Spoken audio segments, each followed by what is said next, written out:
Bien, Dios les bendiga a todos. Bueno, vamos a hablar el día de hoy de un tema que es razones. Ahí está, razones para creer en la Biblia. Voy a sacar esto de acá si puedo.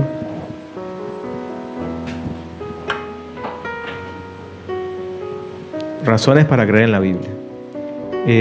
Bueno, ya hemos orado por la enseñanza y hay una lámina, un cartel. Creo que no va a ser tan larga la clase.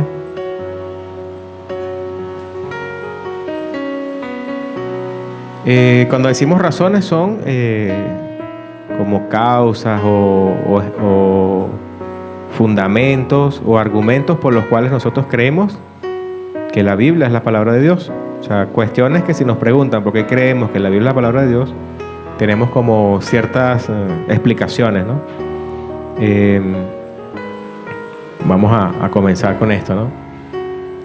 ¿Por qué confiar en la Biblia, no? ¿Por qué creer en la Biblia?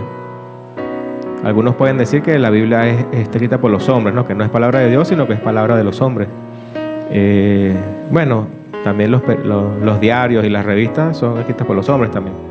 Y las personas confían en lo que dicen, ¿no? La televisión y la radio y todo, y son hombres también. Pero en el caso de la Biblia tiene una particularidad que ya vamos a ir viendo, ¿no? O sea, hay aquí en la tabla, aquí hay varias razones. Dice la razón lógica, histórica, profética, cristológica, científica y personal. O sea, tiene una cantidad de razones allí. Y luego al lado aparecen como una consecuencia de esas razones, ¿no? O como un tema directamente relacionado con esas razones, y luego aparece al lado de la tabla como algo más detallado. Entonces la primera razón que dice allí es la razón lógica. ¿Qué es la lógica? ¿Qué es la lógica? La lógica es razonar de manera adecuada o pensar de manera correcta. O sea, eso tiene su ciencia también, pero básicamente cuando hacemos algo con lógica o pensamos o afirmamos algo, debería tener coherencia, ¿no? Debería ser algo que tenga sentido. Algo que sea razonable, ¿no? Hay cuestiones que son razonables, pero que no son verdad también. Si yo le digo que no, acabo de llegar y viajé, no sé, en avión y salté en un paracaídas, llegué acá y llegué a la clase. De repente eso suena lógico porque es posible. O sea, es posible que haya pasado, ¿verdad? Es una posibilidad, pero no es razonable. Entonces, a veces la lógica es buena, pero no siempre la lógica va a darnos la verdad totalmente. Porque hay cosas que suenan muy lógicas. Uno ve un juicio de un criminal o ve una película sobre un juicio, y a veces al final es como que están las evidencias, está todo, y al final no era ese el criminal, era otro.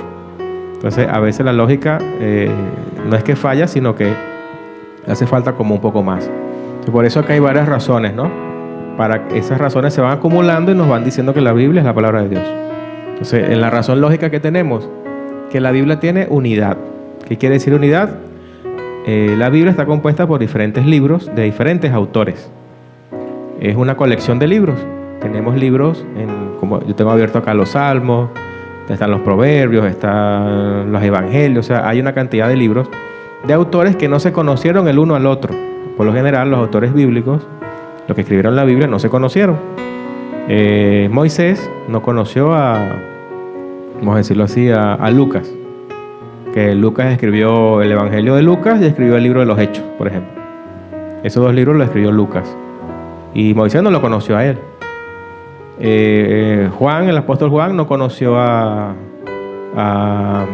vamos a decir, a otro autor, a David, que escribió los Salmos. Algunos Salmos los escribió David.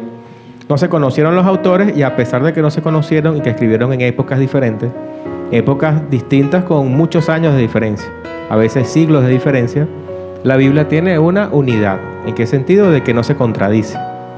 No hay contradicciones en la Biblia. Entonces, ¿cómo es posible que exista un libro con autores de tantas diferentes formas de pensar, diferentes tiempos, diferentes lugares, y que no exista contradicción? Entonces, ¿tiene unidad en qué sentido? En el autor, porque el autor es Dios. Tenemos que Dios utilizó a los hombres, pero hay un solo autor. el único autor de la Biblia es Dios. Como ahí tiene un solo autor, tiene unidad. Tiene unidad en el tema, o sea, los temas no es que habla una cosa por un lado de la Biblia en un libro y más adelante lo contradice o cambia el asunto, no, sino que tiene una unidad en el tema. En su estructura, o sea, la forma como está desarrollada la Biblia, o la historia bíblica, primero comienza con el Génesis, ¿no? El origen de la humanidad, del universo, cómo el hombre fue creado, cómo falló, la salvación, la vida del Israel. O sea, la Biblia tiene una estructura, o sea, tiene una lógica, ¿no? Y termina con el Apocalipsis, o sea, termina con el fin de los tiempos. O sea, todo tiene un principio y un final de ese solo autor que es Dios. Y tiene símbolos también, tiene unidad en los símbolos. Por lo general, el fuego en la Biblia es un símbolo, el fuego. Puede significar juicio o puede significar también como purificación o una forma de dar a entender pureza. El agua, por lo menos en la Biblia, por lo general habla de limpieza también, de santidad. Entonces, los símbolos en la Biblia no es que están totalmente separados el significado de un autor a otro.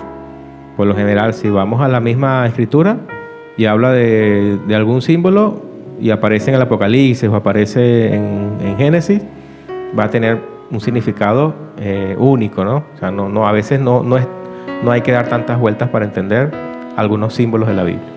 Bueno, el hermano ahora, cuando venía, el hermano Maxi, que tiene preguntas muy difíciles a veces, ya se fue. Él me dice una cuestión allí de que salga Apocalipsis.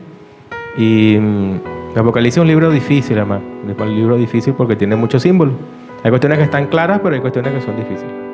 Entonces, por lo menos ahí habla de que las potencias de los cielos serán conmovidas y caerán las estrellas, ¿no? Entonces, si uno lo piensa, uno dice, bueno, si cae una estrella, se acabó el planeta. O sea, no hay más nada que cumplir porque desapareció el planeta, ¿no? La estrella más cercana, ¿cuál es? El Sol. El que no lo sabe, el Sol es una estrella, ¿no? Si no ha visto una estrella cerca, el Sol lo ha visto y lo ve todos los días. Eso es una estrella. Me dice que caiga el Sol en la Tierra, ¿no? Ni siquiera puede caer, simplemente la va a consumir y desapareció.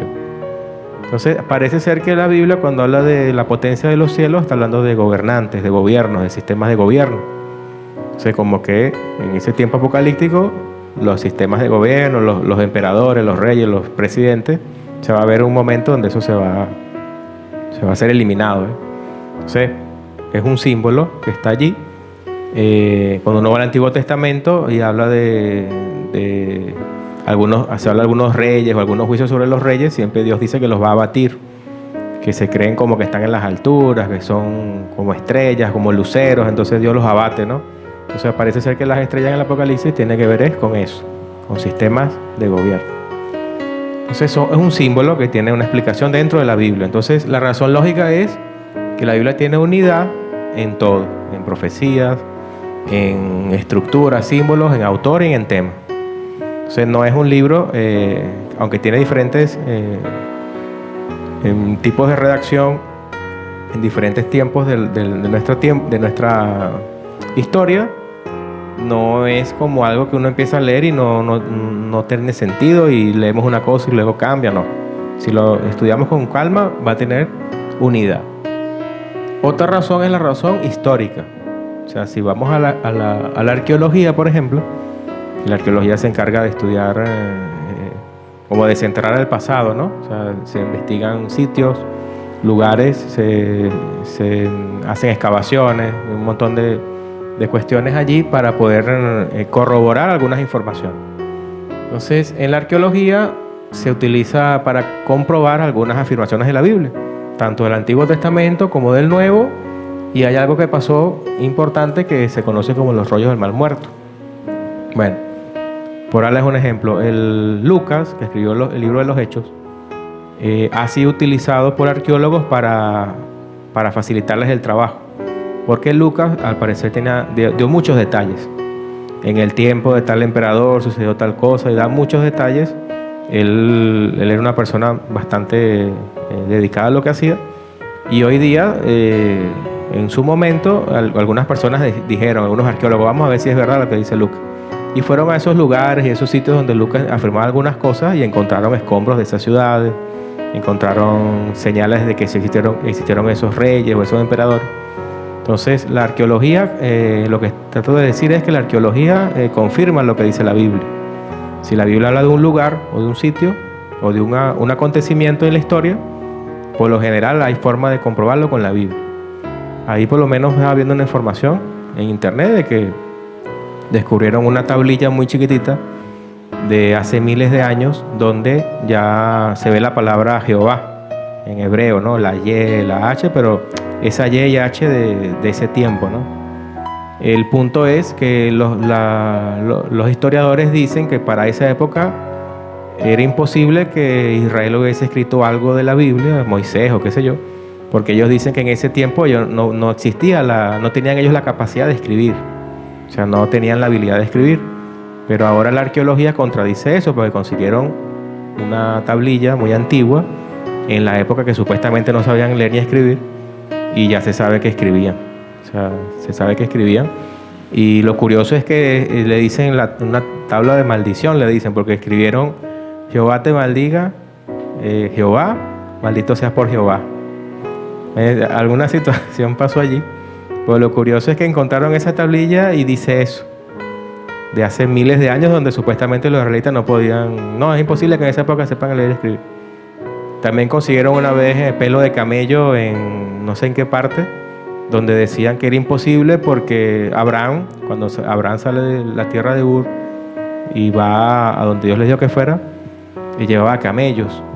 Pero en la época por donde ellos más o menos, los historiadores sacan donde está ubicado Abraham, dicen que era imposible porque en ese tiempo la gente no había domesticado a los camellos. Entonces el historiador dice, no, es falsa la Biblia porque Abraham supuestamente salió más o menos en tal fecha y en esa época no hay pruebas de que haya camellos domesticados. Entonces siguió el tiempo andando y los arqueólogos consiguieron pruebas de que en ese tiempo ya los camellos habían sido domesticados, o sea, la gente los utilizaba como medio de transporte. Entonces eso es lo que hace la arqueología, nos comprueba el Antiguo Testamento, nos comprueba también la existencia de lo que dice el Nuevo Testamento. Y pasó en un momento algo muy importante, que fue el descubrimiento de unos rollos en una zona llamada el Mar Muerto. Está muerto porque no hay peces ahí, eso es pura sal y no hay nada que pueda vivir allí. Pero iba un campesino con sus ovejas, al parecer, lanzó una piedra, escuchó que se rompió una vasija, fue a ver y había un montón de rollos en una cueva. Rollos así, pergaminos antiguos, y los agarró, investigó, buscó un museo, una cuestión, y bueno, era toda la Biblia completa, todo el Antiguo Testamento. Todo el Antiguo Testamento completo, le faltaba era el libro de Esther nada más. Y la fecha en que fue escrito eso, ellos dijeron que era muy antiguo, o sea, se comprobó que el Antiguo Testamento no había cambiado desde cuando fue escrito como tal los libros al momento que que fueron escritos esos rollos. Porque había la duda de, como que si yo escribo algo yo lo escribo solo y se va copiando y nada más existe mi copia, ¿ves? O sea, ¿cómo yo sé que no cambió en el tiempo?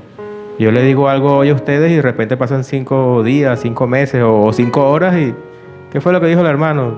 No sé, dijo tal cosa y no es exactamente así.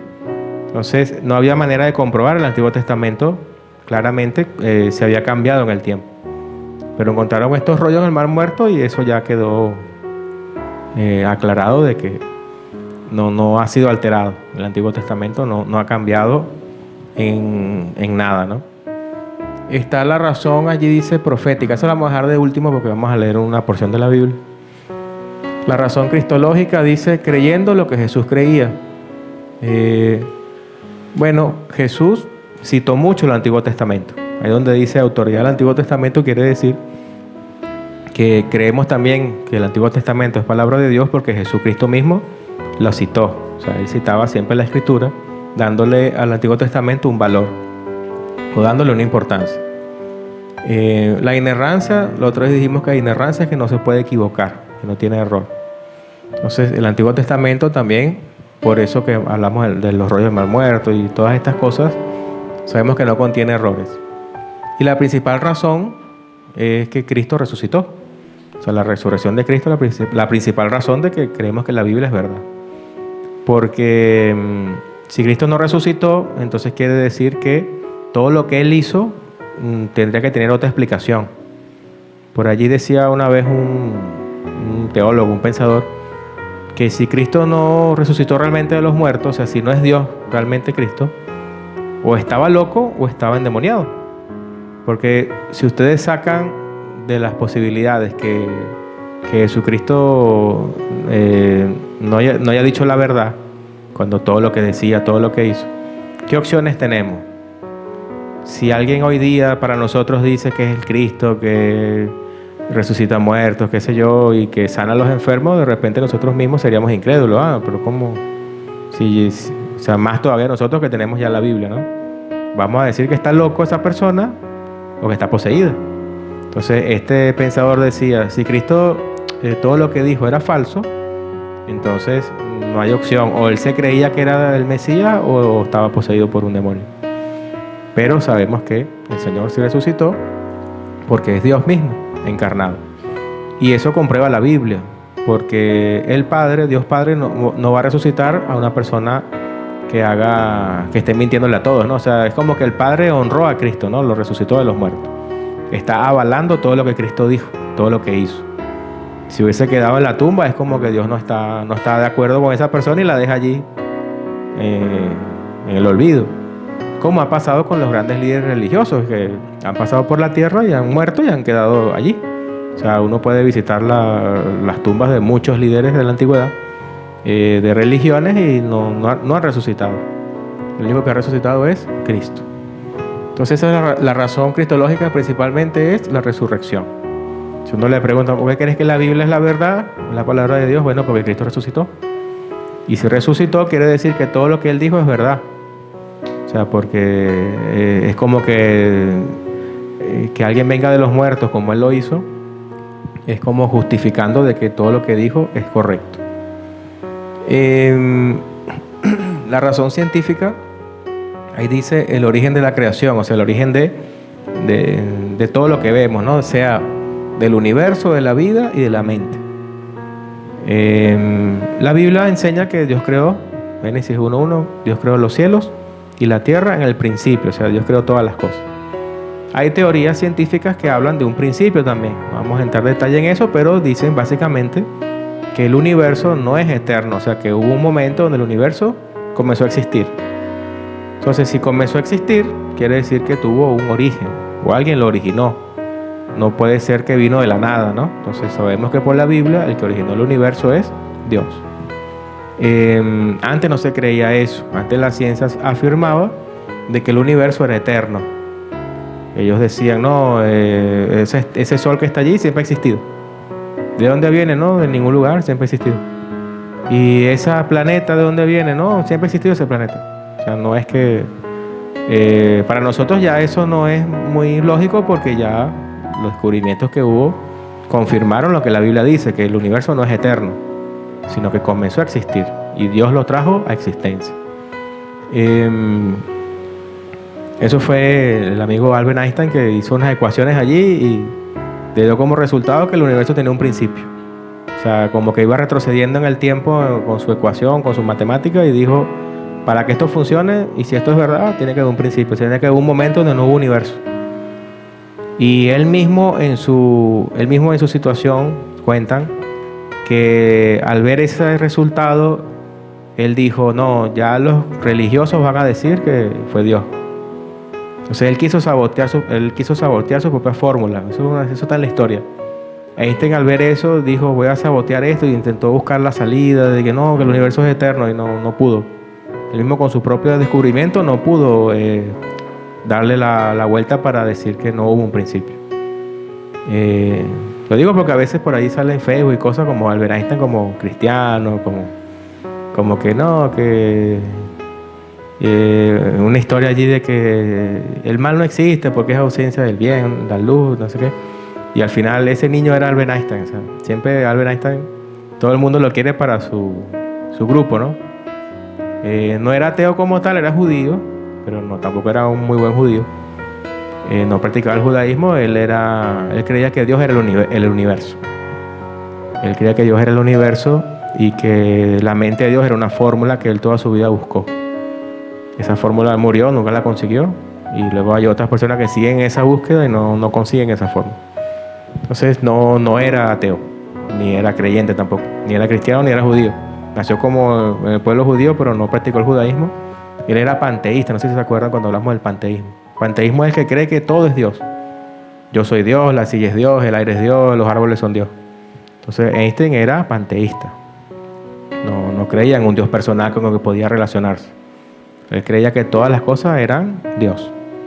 Y que había una fórmula que él llamaba, no recuerdo el nombre ahora, y esa fórmula te daba toda la manera de convertir la energía en fuerza, la electricidad en aire. O sea, él te buscaba una fórmula que pudiera unificar todas las fuerzas de la naturaleza. Como ser un Dios, o sea, como una fórmula que él pudiera convertir una cosa en otra. Y murió y no lo logró. Y creo que vendrá el otro, el que venga, y no lo va a conseguir. Esa es la razón científica. Bueno, el origen del universo, el origen de la vida. Los científicos saben o pueden afirmar muchas cosas sobre la vida, hablan de evolución, hablan de muchas cosas, pero no pueden explicarnos de dónde viene la vida. O sea, tienen teorías, pero no pueden explicar de dónde vino la primera célula. O sea, porque de lo que no tiene vida, ¿cómo surge la vida? Si todo era inerte o químicos o rocas o lava o volcanes, ellos tienen teorías de cómo esas cosas que no tienen vida se unieron de alguna manera y surgió algo como nosotros entendemos por vida, ¿no? Una vida animal, una vida humana, ¿no? Tienen teorías nada más, pero no hay experimento que compruebe cómo de algo que no tiene vida, como el universo, produzca vida. Entonces eso no hay forma de probarlo por la ciencia. Y la mente humana tampoco hay forma de probarlo. O sea, esto porque de repente uno ya vive y no piensa en algunas cosas, pero tenemos una mente racional, tenemos un sentido del bien y del mal, tenemos una voluntad, decidimos, tomamos decisiones, y eso nada más lo hace el ser humano, nada más lo hace. O sea, los animales no pueden hacer eso, las plantas no hacen eso, los árboles no hacen eso.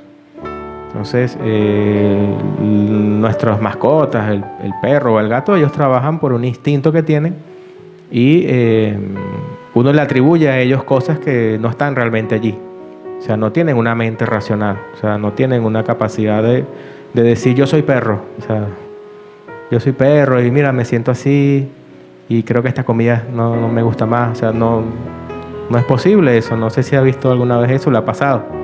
Y si le ha pasado, creo que la otra vez le dije, corra, huya. O reprenda al perro, o sea, porque no tiene una mente racional. Entonces, los que tienen mente racional son los seres humanos, los ángeles. En la Biblia los ángeles son seres racionales. Por consecuencia los demonios también, porque son ángeles caídos. Y el Padre, el Hijo y el Espíritu Santo son los únicos que tienen racionalidad, que pueden comunicarse, hablar, tomar decisiones. Y la ciencia no logra entender cómo del cerebro surge la mente, cómo nace la conciencia. O sea, cómo yo sé que yo soy yo. Los pongo a filosofar un rato y se van a su casa, pero ¿verdad?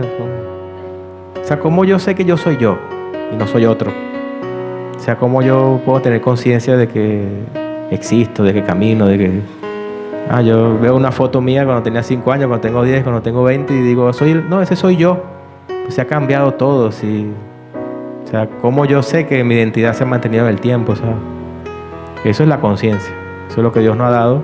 Es un misterio para la ciencia que apenas hoy día están colocan a la gente como cuestiones electrodos y cuestiones en la cabeza y ven el cerebro, cómo funciona, y le estimulan una parte del cerebro y dicen, mira, cuando le colocamos electricidad acá, se imagina algo así, como esto. Dice que siente tal cosa, dice que se siente bien, que se siente mal. O sea, están experimentando con la gente para ver de dónde viene la mente humana. Pero no hay forma de comprobarlo. Es un misterio para ellos. O sea, cómo surge la conciencia. Ustedes por lo menos ven un animalito, o sea, va a sonar un poco cruel lo que voy a decir, pero un perro está enfermo o está muriendo y él no sabe que va a morir. Uno lo sufre más que el animal, o sea, uno lo ve sufriendo y todo, pero él no está consciente que va a morir. En cambio, el ser humano sufre más que el animal, porque aparte de tener el problema o la enfermedad, sabe que va a morir. Entonces hay un nivel de conciencia que tenemos nosotros, un nivel de conciencia que nos desespera, nos preocupa, oramos al Señor, o sea, que los animales no lo tienen. Está muriendo y no sabe que dejará de existir. O sea, uno como que dice, como que sería mejor así, ¿no? Para uno no preocuparse tanto. Y él está sufriendo, el animalito, y uno lo ve caminando y le duele la pata y sigue caminando y le dan comida y sigue comiendo y está sangrando y no tiene conciencia de que está sangrando, que no dice, mi pata, mira, ¿cómo voy a hacer ahora? No se preocupa, ¿ves? Porque no tiene conciencia. Nosotros tenemos un nivel de conciencia que Dios nos ha dado, que si no fuese así, seríamos como los animales. O sea, los animales hacen cosas que uno no haría en público. No tiene conciencia, es un animal. O sea, tiene una vida que Dios le dio para una función, vamos a decirlo así. Y Dios lo creó también, pero no le dio eso. Los ángeles lo tienen, nosotros lo tenemos y lo tienen las divinas personas que llamamos el Padre, el Hijo y el Espíritu Santo. Entonces, la Biblia sí nos da a entender de dónde viene esa racionalidad. Viene de que tenemos la imagen de Dios. Al tener la imagen de Dios, nosotros podemos hacer cosas o nos podemos parecer a Dios. O sea, Dios habla, Dios piensa, Dios toma decisiones, nosotros también. Dios conoce el bien y el mal, bueno, nosotros también lo conocemos, no como Dios quería al principio, pero lo conocemos ahora en la práctica, ¿no? En la experiencia. Entonces eso viene siendo la razón científica. O sea que la Biblia es la mejor explicación para el origen del universo, para el origen de la mente y para el origen de la vida. Y la razón personal viene siendo que nosotros afirmamos que la Biblia es la palabra de Dios. Eso lo afirmamos nosotros. ¿Por qué lo afirmamos? Porque nos confronta, nos sana y nos transforma. O sea, básicamente la Biblia, a diferencia de un libro cualquiera, de autoayuda o de un libro de historia o qué sé yo, la Biblia tiene otro efecto sobre nosotros.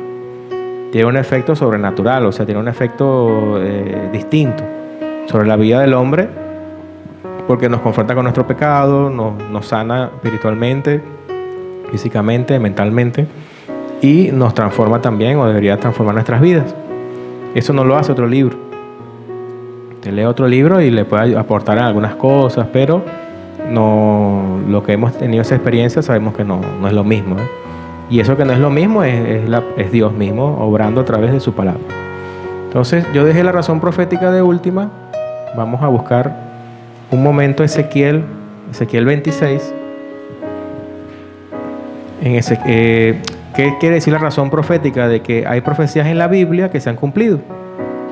¿Y quién conoce el futuro? Solamente Dios conoce el futuro. O sea que si algo que Dios dijo que va a suceder en la Biblia y eso sucede, significa que hay razones para creer que lo que Dios nos ha dicho y no se ha cumplido, algún día se cumplirá. O sea, si Dios nos dijo que íbamos a resucitar de los muertos o que Él vendría por segunda vez, no se ha cumplido, bueno, hay que esperar. ¿Por qué? Porque ya en la antigüedad Dios ha prometido cosas, Dios ha profetizado cosas que se cumplieron ya. Entonces hay una profecía muy, muy interesante en Ezequiel 26 que ya se cumplió y se cumplió muy al pie de la letra, ¿no? Ezequiel 26 dice así, el versículo 1, es una profecía contra una ciudad llamada Tiro. Dice, aconteció en el 11º año, en el día 1 del mes, que vino a mí palabra de Jehová diciendo, hijo de hombre, por cuanto dijo Tiro contra Jerusalén, ea bien, quebrantada está la que era puerta de las naciones, a mí se volvió, yo seré llena y ella desierta. O sea, Tiro, esa ciudad o esas personas se burlaban de Jerusalén. O sea, era una burla hacia el pueblo de Dios y Dios se cansó y lo juzgó. Y el versículo 3 dice así, por tanto, así ha dicho Jehová el Señor, he aquí yo estoy contra ti, oh Tiro, y haré subir contra ti muchas naciones, como el mar hace subir sus olas, y demolerán los muros de Tiro y derribarán sus torres, y barreré de ella hasta su polvo, y la dejaré como una peña lisa.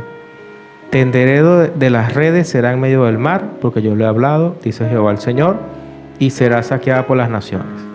Y sus hijas que están en el campo serán muertas de espada, y sabrán que yo soy Jehová. O sea, Dios le está diciendo, esa era una ciudad muy especial, porque era una ciudad que tenía dos partes. Una parte estaba en la tierra, vamos a decirlo así, y tenía una pequeña isla cerca de la tierra, de la parte de la costa, donde la ciudad era la misma ciudad. Estaba la parte rodeada de agua en el mar y la parte terrestre, ¿no? Bueno, aquí dice que Dios le dijo que iba a destruir todo, iba a vivir muchas naciones, iban a demoler sus muros, derribar las torres, y que hasta barrería el polvo y la dejaría como una peña lisa, o sea, como una piedra sin nada, ¿no? Y que iba a ser tendero de redes, o sea, que la gente iba más bien a ir a pescar, allá iba a colocar los pescadores, iba a colocar las redes, era como un lugar para pescar. Bueno, eso ya se cumplió. Eso, hubo un emperador, un conquistador llamado Alejandro Magno. Alejandro Magno conquistó en su tiempo todo el mundo conocido, y dicen que iba pasando por Tiro y dijo: no puedo pasar por acá sin conquistar esta ciudad, porque o sea, es como que ha venido conquistando, pero era una ciudad muy difícil de conquistar. Tenía muchas murallas, era complicado, no era fácil.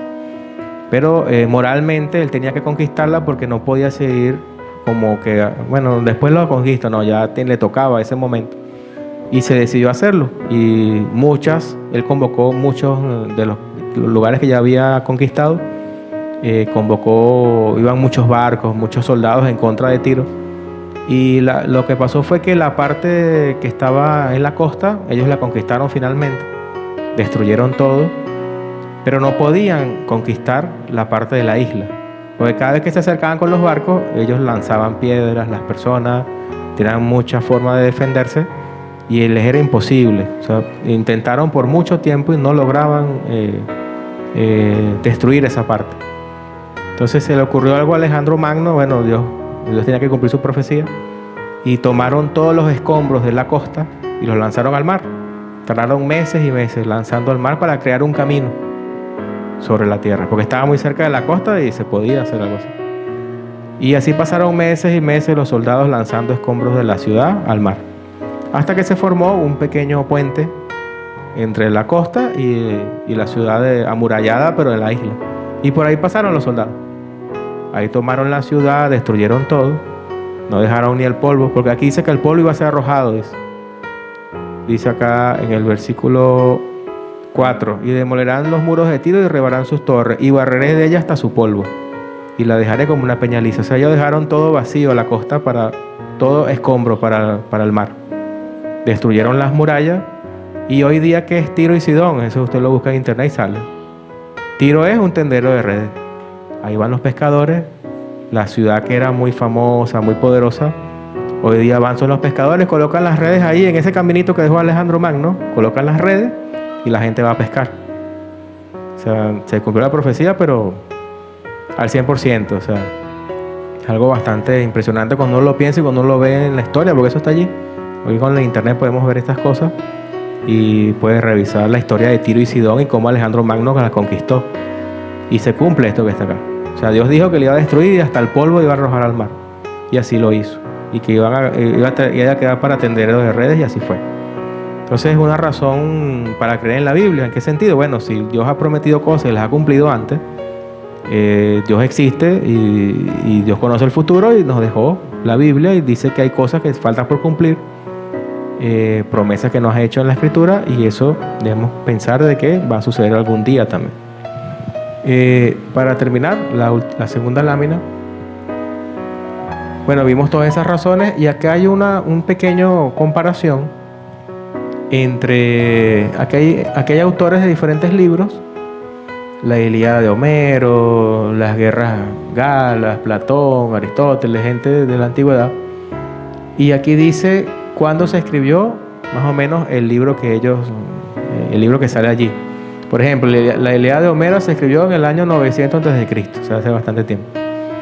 Esta fue escrita entre el año 100 y el 44, y así vamos, ¿no? Y aquí aparece en la siguiente línea cuál es la copia más temprana. Es decir, el autor original escribió su obra original en el año 900 a.C. Pero la primera copia, o sea, se fue copiando, lo fueron transcribiendo. La más cercana está en el 400 a.C., o sea, es ¿cuánto? 500 años después. O sea, alguien escribió algo hoy, de 2022, los historiadores saben que fue en el 2022, se perdió la obra, no se sabe dónde está el asunto, y después de 500 años apareció por ahí escrito, esto lo escribió fulano que nació hace 900 años.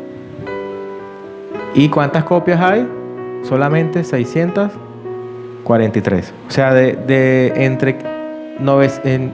500 años, de este autor solo hay 643 copias.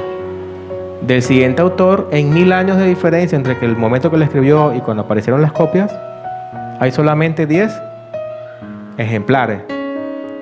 De Platón, mire, 1200 años de diferencia entre el nacimiento de Platón y cuando apareció la primera obra de Platón por allí. Y nada más tenemos 7 copias de lo que él escribió. De Aristóteles tenemos 1400 años de diferencia entre la existencia de Aristóteles y las copias de sus libros, y nada más hay 49 copias, 49 manuscritos. De un historiador llamado Heródoto hay solamente 8 copias de sus escritos en 1300 años de diferencia entre su nacimiento y el momento en que fue descubierta la primera copia. Y del Nuevo Testamento, vean, Nuevo Testamento, en apenas 30 años, o sea, porque se estima que el Nuevo Testamento estuvo completo entre el año 50 y 90 después de Cristo. O sea que esos son aproximadamente 30 años. La copia más temprana es del año 130 después de Cristo. Y tenemos 24.000 copias. Hay 24.000 manuscritos de la Biblia, del Nuevo Testamento. En lo que quiero apuntar, creo que es obvio, de que nadie duda de Homero, de que existió Platón, de que Aristóteles escribió lo que escribió. Y solamente hay 7 copias, 6 copias, 8, 600 en periodos muy grandes de tiempo.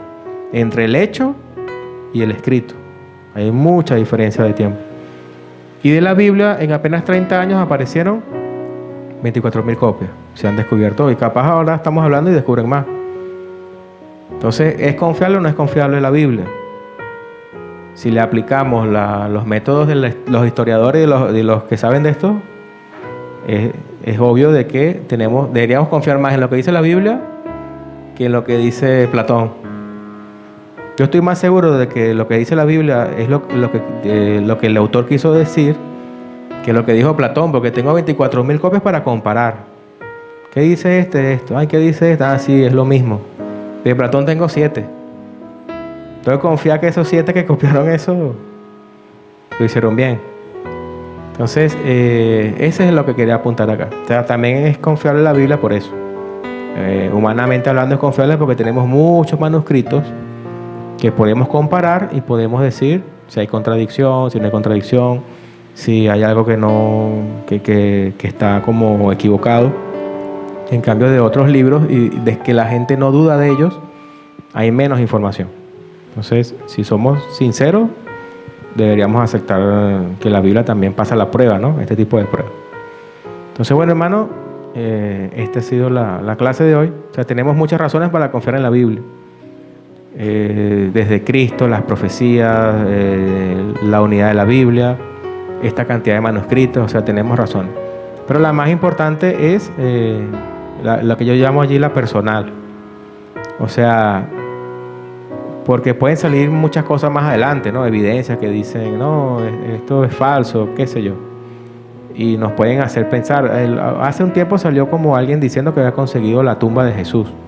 No sé si recuerdan eso. Salió una persona diciendo que había encontrado la tumba de Cristo y que decía Jesús, hijo de María, hijo de José, una cosa así, en una cueva. Entonces, no, esos son los huesos de Cristo. Entonces, esas cosas tenemos que... Después salieron más adelante, dijeron, no es tanto así, porque el nombre Jesús era muy común y puede ser cualquier otro Jesús. Entonces, eso empiezan... la persona hace su documental, gana su dinero, hace su trabajo y gana, ¿no? O salen otros y dicen el Evangelio de Judas, no sé si aquí llegó esa información. Y salían de Discovery Channel y esto y lo otro. El Evangelio de Judas, y Judas era el apóstol más importante. Porque si Judas no traiciona a Cristo, Cristo no va a la cruz. Entonces el Evangelio de Judas presenta a Judas como el apóstol más importante de todos. Que hay una parte donde Jesús se lo lleva aparte a él. Estaban cenando en la última cena. Se lleva a Judas aparte y le dice, mira, anda y entrégame. Anda y entrégame, porque si tú no me entregas, esto no me van a entregar. Yo dependo de ti. Anda, haz lo que vas a hacer para que yo pueda morir por la humanidad. Y Judas sale contento. Ahí voy, Señor. Entonces, ese es un evangelio que moralmente nos dice que la traición es buena. Entonces, y es un evangelio que fue escrito muy tarde también. Entonces, no podemos confiar en él. Pero pues, por eso le digo, la razón personal implica de que si Dios realmente existe, tenemos una relación personal con Dios que nos confirma de alguna manera la Biblia. O sea, nos confirma de que la Biblia es real en nuestras vidas, y eso debe ser más que suficiente. Porque hay gente que puede creer todo esto, eso le explica, le muestra la evidencia, todo, y igual está muy bien todo, pero igual no creo. Entonces, ¿qué le falta allí? Bueno, Dios realmente, de manera personal, en uno, ¿no? Entonces, esto nos sirve, hermanos, para confirmar lo que nosotros ya sabemos, o para corroborar si alguien tiene dudas, o si se encuentra con personas que te hacen dudar de eso. Entonces uno empieza como a tener argumentos, ¿no? Por lo menos veo al hermano Carlos y muchas bendiciones. Me acuerdo de los mormones. Por lo menos te agarra un libro de Mormón y no tiene mapa. No hay mapa en el libro de Mormón. ¿Por qué no hay mapa? Uno agarra una Biblia y tiene al final mapa, y dice Jerusalén dónde está, y los viajes de Pablo, todo, ¿no?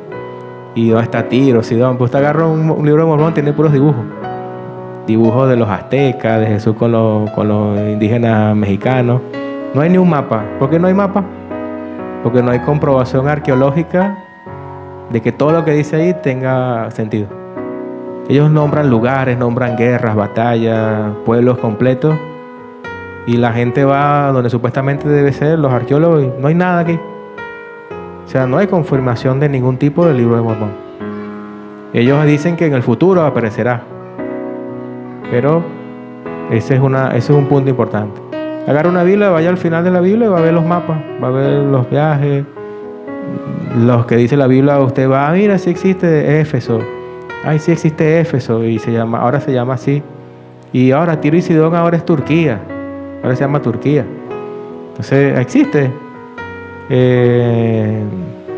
Pero agarra por lo menos otro, como este que yo le digo, el libro de Mormón, y agarra un mormón si le viene y le dice, préstame tu libro, Mormón. ¿Por qué no tiene mapa? Pregunta. ¿Por qué no tiene mapa de todo lo que dice acá? ¿Por qué tiene puros dibujos? No tiene un mapa. Aquí dice la guerra en tal parte, entre los nefitas y los lamanitas y los nefitas, ¿no? Dos pueblos que supuestamente venían de Israel y eso. ¿Y dónde estaban los nefitas? Ve en el mapa, dime. En este mapa del mundo, ¿dónde están los nefitas? De Estados Unidos, porque supuestamente llegaron a Estados Unidos. No hay respuesta. O sea, no hay forma. Nosotros sí tenemos cómo decir, corroborar estas cosas. Entonces, bueno, vamos a estar orando para terminar. Y bueno, igual esta información en el grupo de los jóvenes, yo la coloco allí después. O sea, ahí se la coloco para que la tengan, estas 2 láminas que vimos, y la tengan allí por si acaso no. Vi que algunos estaban anotando, pero a veces no da tiempo a anotar todo. Entonces, bueno, vamos a estar orando, hermano, dándole gracias al Señor. Padre, en el nombre de Jesús, te damos gracias en esta noche, Señor. Ya hemos terminado un servicio y estamos culminando ahora otro, Señor. Esta clase con los jóvenes, Señor, con sus padres también aquí presentes. Te doy gracias porque de alguna manera todos aprendemos, o confirmamos o corroboramos lo que de alguna manera ya sabemos, de que tu escritura, Señor, es tu palabra, es tu verdad, y que tú viniste a la tierra, Señor, y moriste por cada uno de nosotros y resucitaste, Señor. Y eso nos confirma de una manera más que suficiente de que esta tu palabra es la verdad. Te pido que nos ayudes a recordar estas cosas, que si hay dudas, Señor, las puedas disipar. Si alguien viene a nosotros, Señor, diciéndonos que este libro es como un libro de cuentos, un libro escrito por los hombres nada más, podamos tener en nuestra mente, Señor, y recordar algunas de estas cosas, y podamos darles una razón o un argumento verdadero a estas personas, Señor. O si nosotros mismos hemos dudado, esto nos pueda confortar de alguna manera, pero confiando siempre en tu guía y en tu Espíritu Santo, Señor, en el nombre de Jesús. Amén. Bien, estamos despedidos. Puede saludar a su hermano y damos por concluida la clase.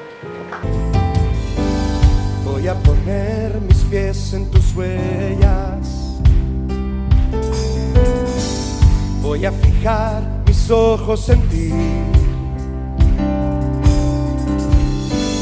Y paso a paso en tus promesas caminaré seguro en ti. Como una antorcha a mi senda. Tu palabra me alumbrará. Oh Señor Jesús, Señor Jesús, tú eres mi meta. De ti nada me separará.